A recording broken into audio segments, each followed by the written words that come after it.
Hello बच्चों, चलिए प्रश्न को देखते हैं। प्रश्न है, रासायनिक समीकरण देते हुए बताइए कैसे प्राप्त करेंगे मेथिल क्लोराइड से एसिटिक अम्ल। तो चलिए बच्चों, इस प्रश्न की अगर मुख्य अवधारणा की बात की जाए तो इस प्रश्न की मुख्य अवधारणा होगी मुख्य अवधारणा। तो बच्चों, इस प्रश्न की अगर मुख्य अवधारणा की बात करें तो हमें यहाँ पर क्या करना है बच्चों, मेथिल क्लोराइड CH3Cl से बच्चों यहाँ पर क्या बनाना है, एसिटिक अम्ल CH3COOH। तो बच्चों यहाँ पर क्या, मेथिल क्लोराइड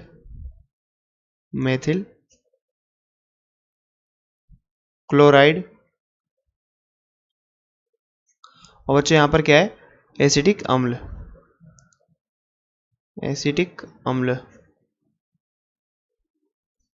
तो बच्चों यहाँ पर हमने क्या किया, हमने सबसे पहले हम बच्चों यहाँ पर कराएंगे केसीएन के साथ अभिक्रिया। और केसीएन के साथ बच्चों अभिक्रिया कराने पर केसीएन कैसी अभिक्रिया देता है बच्चों, नाभिक स्नेही प्रतिस्थापन अभिक्रिया। ये कैसी होती है बच्चों रिएक्शन, ये अभिक्रिया होती है नाभिक स्नेही प्रतिस्थापन अभिक्रिया, नाभिक स्नेही प्रतिस्थापन अभिक्रिया।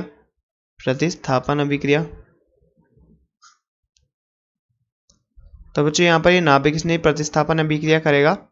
अब बात करें बच्चों इसकी द्वितीय चरण की, तो बच्चों हम यहाँ पर इसका फिर जलीय अपघटन अम्लीय माध्यम में जल अपघटन कराएंगे। अम्लीय माध्यम में जल अपघटन, बच्चों हम अम्लीय माध्यम यहाँ पर HCl का भी ले सकते हैं या फिर H2SO4 से भी ले सकते हैं। तो बच्चों चलिए इसकी रासायनिक समीकरण की बात करें तो इसकी रासायनिक समीकरण क्या होगी। तो बच्चों यहाँ पर बात करें CH3Cl मेथिल क्लोराइड की। तो बच्चों यहाँ पर मेथिल क्लोराइड की अभिक्रिया जब हम कराते हैं बच्चों KCN से, तो KCN से कराने पर क्या होता है बच्चों, यहाँ पर KCN, तो यहाँ पर CH3CN बनता है बच्चों, मेथिल साइनाइड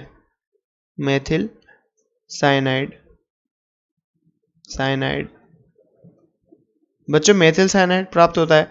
अब मेथिल साइनाइड को बच्चों हम अम्लीय माध्यम में जल अपघटन कराते हैं। जल अपघटन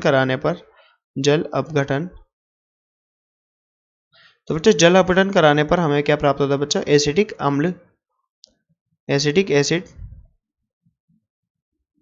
अम्ल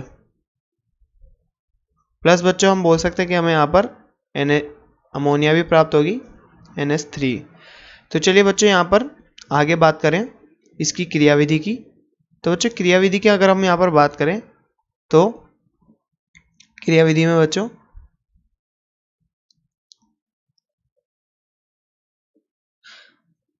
क्रियाविधि की बात करते हैं। क्रियाविधि तो बच्चों CH3Cl पे सबसे बच्चों पहले यहाँ पर KCN होता है, ये नाभिक स्नेही बनाता है CN-, जो कि बच्चों प्रबल नाभिक स्नेही होता है, प्रबल, और Cl- बच्चों इसके मुकाबले थोड़ा दुर्बल होता है, तो ये दुर्बल होता है। तो एक प्रबल नाभिक स्नेही एक दुर्बल नाभिक स्नेही को प्रतिस्थापित करता है, इसलिए बच्चों हम इसे बोलते हैं नाभिक स्नेही प्रतिस्थापन अभिक्रिया। तो यहाँ पर ये हमला करता है और यहाँ पर Cl नेगेटिव बाहर होता है, तो यहाँ से Cl नेगेटिव बाहर होता है और यहाँ पर क्या बनता है बच्चों, CH3CN। अब बच्चों आगे अगर हम यहाँ पर बात करें इसके जल अपघटन की, तो बच्चों यहाँ पर हम क्या करते हैं, इसका जल अपघटन करते हैं। तो बच्चों जल अपघटन 3 जल के अणुओं से होता है, HOH। तो बच्चों यहाँ पर क्या होता है, अमोनिया का निष्कासन होता है, यहाँ से नाइट्रोजन साइनाइड ग्रुप से और 3 जल से एक हाइड्रोजन, और यहाँ से बच्चों अमोनिया का निष्कासन होता है और हमें क्या बनता है बच्चों, मध्यवर्ती CH3COH। अब जैसा कि हम जानते हैं बच्चों एक कार्बन पे 3 OH अस्थायी होते हैं, इसलिए बच्चों जल के अणु का निष्कासन होकर यहाँ पर क्या बनता है बच्चों, एसिटिक अम्ल। जैसे कि हम यहाँ पर बात करें, यहाँ से बच्चों एक जल के अणु का निष्कासन हो जाता है, और एसिटिक अम्ल बनता है। अब बात करें एसिटिक अम्ल और अमोनिया की, तो बच्चों ये एक क्षार है, ये एक अम्ल है, और ये अम्ल क्षार अभिक्रिया करते हैं बच्चों यहाँ पर, और अम्ल क्षार अभिक्रिया करके अमोनियम एसीटेट बनाते हैं, CH3CO नेगेटिव NH4 पॉजिटिव। तो ये बच्चों यहाँ पर क्या होता है, अमोनियम एसीटेट।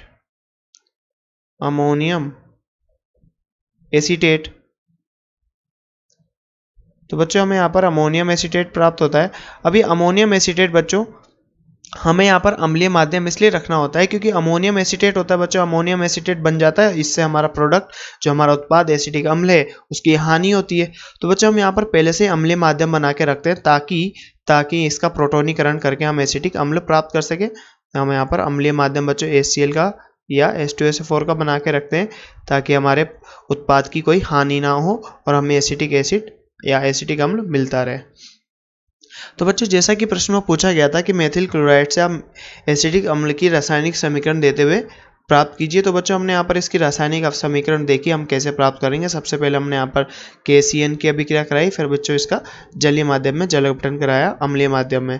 तो बच्चों हमने इसकी संपूर्ण रासायनिक समीकरण को देखा और समझा, और बच्चों आशा करते हैं आपको प्रश्न समझ में आया होगा। धन्यवाद।